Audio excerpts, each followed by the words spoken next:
জাতীয় সংসদে আজকে বীর মুক্তিযোদ্ধা অ্যাডভোকেট ফজলুর রহমান সাহেব যে কথা বলেছেন, আমি সেই কথাগুলি আরেকবার উচ্চারণ করতে চাই। আজকে আমি সংসদে ওনার বক্তৃতাটা শুনলাম, প্রায় 15 মিনিট উনি বক্তব্য দেওয়ার কথা, ওনাকে সময় দেওয়া হয়েছিল। মাঝখানে একটু ঝামেলা হয়েছিল, হইচই হয়েছিল, থেমেছিলেন কিছুক্ষণ, পরে উনি আবার বক্তব্য দিয়েছেন। সব মিলে 15 মিনিটে একটু বেশি হয়তো হবে। কিন্তু উনি যে কথাগুলি বলেছিলেন, আমার কাছে এতদিন ধরে মনে হচ্ছিল এই কথাগুলি বলা দরকার। অ্যাডভোকেট ফজলুর রহমান বিভিন্ন সময় কিন্তু বলেছেন মাঝখানে, কিন্তু জাতীয় সংসদে যখন দাঁড়িয়ে কথাগুলি বলেন, তখন সেই কথাগুলোর অন্যরকম একটা গুরুত্ব চলে আসে। এবং অ্যাডভোকেট ফজলুর রহমান সাহেব কী বলেছেন, উনি কিন্তু মুক্তিযুদ্ধ নিয়ে কথা বলেছেন। এবং খুব একটা ইন্টারেস্টিং হলো, ওই সময় সংসদে তিনি সভাপতিত্ব করছিলেন স্পিকার হাফিজউদ্দিন আহমেদ, উনিও একজন বীর মুক্তিযোদ্ধা। একজন মুক্তিযোদ্ধাকে উদ্দেশ্য করে আরেকজন মুক্তিযোদ্ধা বক্তব্য দিয়েছেন। মাঝখানে অনেকেই ছিলেন যারা নতুন প্রজন্মের, যারা মুক্তিযুদ্ধের সময় ছোট ছিলেন। ওনারা প্রায়ই বলেন আমরা ওই সময় ছোট ছিলেন, কিন্তু ওই সময়ে একটা পক্ষ যে চিন্তা করতো, যে কাজ করতো, সেই চিন্তা, সেই আদর্শকে এই ছোটরা আবার ধারণও করতেন। এই ধারণ করতে করতে এখন আবার প্রায় বৃদ্ধ হয়েছেন, তারাও ছিলেন সেখানে। ফজলুর রহমান সাহেবের বক্তব্যগুলো আমি একটু আপনাদেরকে দু একটা কথা শোনাতে চাই। যেমন উনি 5ই আগস্টের যে আন্দোলন ছিল, সেই আন্দোলনে যারা নিহত হয়েছিল তাদের প্রতি শ্রদ্ধা জানিয়েছেন। কিন্তু শ্রদ্ধা জানিয়ে উনি বলেছেন যে 5ই আগস্টকে উনি বিপ্লব বলতে রাজি নন। তেনার ভাষায় উনি কী বলেছেন, যে আগস্ট কোনো বিপ্লব নয়, আগস্ট হলো গণ অভ্যুত্থান। সেই অভ্যুত্থানকে যারা মুক্তিযুদ্ধ এবং মুক্তিযোদ্ধার সঙ্গে তুলনা করতে চায়, জুলাই যুদ্ধ এবং মুক্তিযুদ্ধ, তাদের সবাইকে আমি বলবো এই কথাটা বলাই অন্যায়। এবং তারপর উনি একটু তুলনা করতে গিয়ে বলেছেন, প্রশান্ত মহাসাগরের সঙ্গে কুয়ার তুলনা এবং হিমালয় পর্বতের সঙ্গে টিলার তুলনা করার মতো হবে এই দুটো তুলনা। অনেকে কিন্তু আমরা শুনেছি গত বেশ কয়েকদিন ধরে, গত 1.5 বছর ধরে, এটা 5ই আগস্টকে তারা বলতে দ্বিতীয় মুক্তিযুদ্ধ, দ্বিতীয় স্বাধীনতা, তারপরে আপনার বিপ্লব হয়েছে। ভাই, বিপ্লব এত সহজ না। বিপ্লব অন্য জিনিস। বিপ্লবের পেছনে একটা আদর্শ থাকে, বিপ্লবের পেছনে একটা বিপ্লবী সংগঠন থাকে। এটা এভাবে বিপ্লব হয় না। যাই হোক, আমরা বিভিন্ন সময় বলেছি ছোট মানুষ, আমাদের গলার আওয়াজটা এত দূর যাবে না। কিন্তু আজকে ফজলুর রহমান সাহেব যেভাবে, যে ভঙ্গিতে কথা বললেন, ওনার বয়স 77 বছর, কিন্তু উনি যেভাবে কথা বললেন, আমার কাছে মনে হলো যে এই সমস্ত লোকদের পক্ষেই মুক্তিযুদ্ধ করা সম্ভব। আমি মাঝে মাঝে মেজর হাফিজউদ্দিন আহমেদ, যিনি স্পিকার, ওনার কণ্ঠেও সেই ধরনের কথা শুনি। মুক্তিযুদ্ধের আসলে কাউকে তোয়াক্কা করতো না, ওনাদের বিশ্বাস ওনাদের মুখ দিয়ে উচ্চারিত হতো। সেই দৃশ্য যেন আমি আজকে আবার দেখলাম। তিনি জামায়াত সম্পর্কে বলেছেন। জামায়াত ইলেকশনের আগে একটা ধারণা তৈরি করা হয়েছিল, একটা আওয়াজ তোলা হয়েছিল যে জামাত সংখ্যাগরিষ্ঠতা পেয়ে যাচ্ছে। কেউ বলেছিল জামাত নাকি 2/3 পেয়ে যাবে। তখন ওই ফজলুর রহমান সাহেব কিন্তু বারবার বলেছেন, আমার অনুষ্ঠানে উনি অনেকবার বলেছেন, এবং সেই কথাটা উনি আবার উচ্চারণ করেছেন। তিনি বলছেন, আজকে যেটা বললেন আমি পড়ে শোনাচ্ছি আপনাদের, যে আমি হতভাগা ফজলুর রহমান বলেছিলাম জামাত জোট যদি মেজরিটি পায় তাহলে আমি 20 খাবো। এই কথাটা বলেছি, কথা সত্য, আমি বলে যাচ্ছি। এবং তারা কোনোদিন যুদ্ধে জয়লাভ করতে পারে না, রাজনৈতিক যুদ্ধে, কারণ তাদের পূর্বপুরুষ বাংলাদেশ চায় নাই। এবং তিনি আরও বলেছেন, যতদিন রয়্যাল বেঙ্গল টাইগার থাকবে মুক্তিযোদ্ধা জিতবে, রাজাকার কোনোদিন এদেশে জয়লাভ করতে পারবে না, আমি চ্যালেঞ্জ দিয়ে গেলাম। উনি সেই চ্যালেঞ্জটা আবার দিলেন। কেন? এর পেছনে অন্তর্নিহিত কী শক্তিটা ওনার কাজ করেছে। আমিও কিন্তু সেটাই বলি, যে এই বাংলাদেশ নামটা আমরা যে কারণে পেয়েছি, যার মাধ্যমে পেয়েছি, যে মুক্তিযোদ্ধাদের মাধ্যমে পেয়েছি, সেই যুদ্ধটাকে আপনি, সেই যুদ্ধের যে আদর্শ, সেই যুদ্ধের যে প্রেরণা, সেটাকে আপনি ছোট করে দেখতে পারবেন না। সেই প্রেরণা, সেই আদর্শ বারবার এই ভূখণ্ডে জয়লাভ করবে, এবং এটাই স্বাভাবিক। মুখে অনেক কিছু করবে, অনেকের শাসন নিয়ে মানুষ বিরক্ত হবে, কিন্তু ভোট দেওয়ার সময় ওই প্রসঙ্গটা বড় হয়ে দেখা দেবে। সেটা হলো যে আমাদের উৎসটা কোথায়, আমরা কোথা থেকে এলাম, এই দেশটা কোথা থেকে এলো, এই পতাকা কোথা থেকে এলো। সেই প্রশ্নগুলো মানুষ যখন নিজেকে একবার করবে, তারা তখন ওই মুক্তিযুদ্ধে যারা বিরোধিতা করেছিল, যারা এই বাংলাদেশ চায়নি, তাদের পক্ষে ভোট দিতে পারবে না। ফজলুর রহমান সাহেব কিন্তু এই কথাটি বলেছেন। ওনাকে নিয়ে যে কথাগুলি বলা হতো এই গত 18 মাস, এই 18 মাসে কিন্তু অনেকে ওনাকে নানাভাবে অপমান করার চেষ্টা করেছে। ওনার বাসার সামনে নানা ধরনের স্লোগান দেওয়া হয়েছে, ওনাকে অপমান করার জন্য অশ্লীল কথা বলা হয়েছে। সেই সময়ে উনি অনেক অপমানিত হয়েছেন, এবং তার জন্য ওনার দলও ওনার বিরুদ্ধে ব্যবস্থা নিয়েছিল। তারপর উনি চুপ করেছিলেন। সেই কথাগুলি আজকে উনি আবার উচ্চারণ করলেন। আমি ওনার কথা থেকে আবারও পড়ছি। উনি বলেছেন, আমরা কি মুক্তিযুদ্ধ করি নাই?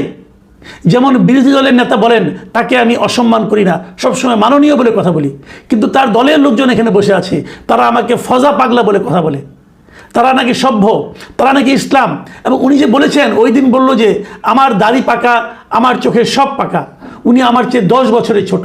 আমার বয়স 78 বছর, আমি 48 সালে জন্মগ্রহণ করেছি, উনি 58 সালে জন্মগ্রহণ করেছেন। এবং এক পর্যায়ে স্পিকার থেকে থামে বলে, এই ধরনের কথা কি ওনাকে কেউ বলেছে? উনি জোর দিয়ে বলেছেন, হ্যাঁ বলেছে। যা হোক, এবং উনি বিরোধী দলের নেতার একটা কথার ব্যাপারে উনি আপত্তি করেছেন, মানে ডক্টর শফিকুর রহমান, জামাতে যিনি আমির, তার সম্পর্কে উনি বলেছেন যে বিরোধী দলের নেতা, উনি মুক্তিযুদ্ধ পরিবারের লোক, এবং উনি শহীদ পরিবারের লোক, এবং উনি জামাত ইসলাম করেন। এটা ডাবল অপরাধ। মুক্তিযোদ্ধা পরিবারের লোক কেউ জামায়াত করতে পারে না, শহীদ পরিবারের লোক জামায়াত করলে ডাবল অপরাধ করেছেন। মানে ওনার বক্তব্যটা কিন্তু ক্লিয়ার, যে যার কারণে আমি শহীদ হলাম, যে আমাকে হত্যা করলো, আমি যদি তার দল করি, তাহলে সেটাকে কিন্তু ভালো বলার কোনো সুযোগ নেই। যদিও এটা জামাতে ইসলামের উনি জবাব দিয়েছেন, সেই জবাবটা আমি পরে আসবো, পরে ওনার জবাবটা আমি বলবো। এবং এখানে আরেকটা কথা বলেছেন ফজলুর রহমান সাহেব, এটা আমার খুবই ইন্টারেস্টিং মনে হচ্ছে। উনি বলেছেন যে আমাদের নেতা জিয়াউর রহমানকে পেলে এরা হত্যা করতো 16ই ডিসেম্বরের আগে। এই কথাটা কিন্তু একটা নির্মম সত্য। ধরা যাক, হাইপোথেটিক্যালি ধরেন আপনি মুক্তিযুদ্ধ চলার সময় যদি জিয়াউর রহমান এই রাজাকারদের হাতে, আলবদরদের হাতে ধৃত হতেন, ধরা পড়তেন, আপনার কি মনে হয় জিয়াউর রহমানকে তারা ছেড়ে দিত? তা মেরে ফেলতো। সেই কথাটা যদি ফজলুর রহমান সাহেব বলেন, এটা অন্যায়টা কোথায় হলো? উনি এই জাতীয় সংসদের শোক প্রস্তাব নেওয়া হয়েছিল, সেটারও উনি একটু সমালোচনা করেছেন। উনি বলেছিলেন যারা যুদ্ধ অপরাধী ছিল তাদের ব্যাপারে যে শোক প্রস্তাব নেওয়া হয়েছে সংসদে, এটা একটা খুবই দুর্ভাগ্য। উনি এই শোক প্রস্তাবে, যুদ্ধ অপরাধীদের ব্যাপারে শোক প্রস্তাব নেওয়াটা ভুল হয়েছে বলে উনি সংসদের সমালোচনা করেছেন। আরেকটা কথা, যে কথাটা ইদানিং কেউ বলে না এবং বলা জরুরি, আমি কিন্তু অনেকদিন আগে থেকে বলে আসছি, সেটা হলো, উনি বলেছেন, আমি ওনার কথাগুলি পড়ে শোনাই। উনি বলেছেন পুলিশের ব্যাপারে যে ইনডেমনিটি দেওয়া হয়েছে, 5 আগস্টের পরে যে থানা লুট হয়েছে, পুলিশ হত্যা হয়েছে, তারা তো তখন যুদ্ধ করে নাই, তারা তো নিরপরাধ। এত অস্ত্রগুলো কোথায়? 5 আগস্টের পরে যে ঘটনাগুলো হয়েছে সেগুলো তো কোনো আইনে ইনডেমনিটি পাওয়ার কথা না, সেটার জন্য তদন্ত হওয়া উচিত। আমি জানি না ইনডেমনিটিতে 5 আগস্টের পরে ঘটনাও অন্তর্ভুক্ত হবে কিনা, কিন্তু আমি নিজেও মনে করি এটা হওয়া উচিত নয়।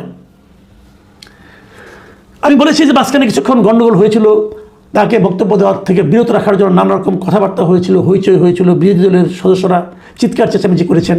তখন একটা কথা কিন্তু স্পিকার বলেছেন, সেই কথাটাও আমি মনে করি আপনাদের আমি বলবো, কিন্তু তার আগে আমি বরং শফিকুর রহমান সাহেব কী বলেছেন, জবাবটা দিয়েছেন, সেটা আমি একটু উল্লেখ করবো। শফিকুর রহমান সাহেব বলেছেন, তিনি আমাকে পার্সোনালি অ্যাটাক করেছেন, মানে ফজলুর রহমান সাহেব। তিনি বলেছেন, আমি বলে থাকি আমি শহীদ মুক্তিযোদ্ধা পরিবারের সদস্য, উনি এটাকে চ্যালেঞ্জ করেছেন। 2 নম্বর, উনি বলেছেন কোনো মুক্তিযোদ্ধা বা শহীদ মুক্তিযোদ্ধা পরিবারে কেউ জামায়াত ইসলামী করতে পারে না। তাহলে কি ওনাকে জিজ্ঞাসা করা লাগবে? এটি আমার নাগরিক অধিকার, আমি কোন দল করব, কোন আদর্শ অনুসরণ করব, এর উপর হস্তক্ষেপ করার ন্যূনতম কোনো অধিকার রাষ্ট্র কিংবা সংবিধান কাউকে দেয়নি। খুব চমৎকার কথা, কিন্তু আমার পছন্দ হয়েছে যে ওনার এটা নাগরিক অধিকার। মুক্তিযোদ্ধা পরিবারের সন্তান হয়ে আপনার জামাত ইসলাম করা যাবে কি যাবে না, সে আদর্শ গ্রহণ করা যাবে কি যাবে না, সেটা নিয়ে তো বিতর্ক থাকতে পারে, সে আলোচনায় আমি যাচ্ছি না। আমি ওনার শেষ কথাটা বলছি যে আমি কোন আদর্শ অনুসরণ করব, আমি কোন দল করব, সেটা আমার নাগরিক অধিকার। একদম চমৎকার কথা, এবং রাষ্ট্র এবং সংবিধান আমাকে অধিকার দিয়েছে। আমিও সেই কথাটাই বলি, কে কোন দল করবে তার নাগরিক অধিকার, সংবিধান আমাদেরকে সেই অধিকার দিয়েছে। সংবিধান মানুষকে বাক স্বাধীনতা দিয়েছে, সংবিধান মানুষকে দল করার স্বাধীনতা দিয়েছে। তাহলে ভাই আওয়ামী লীগকে নিষিদ্ধ করছেন কেন?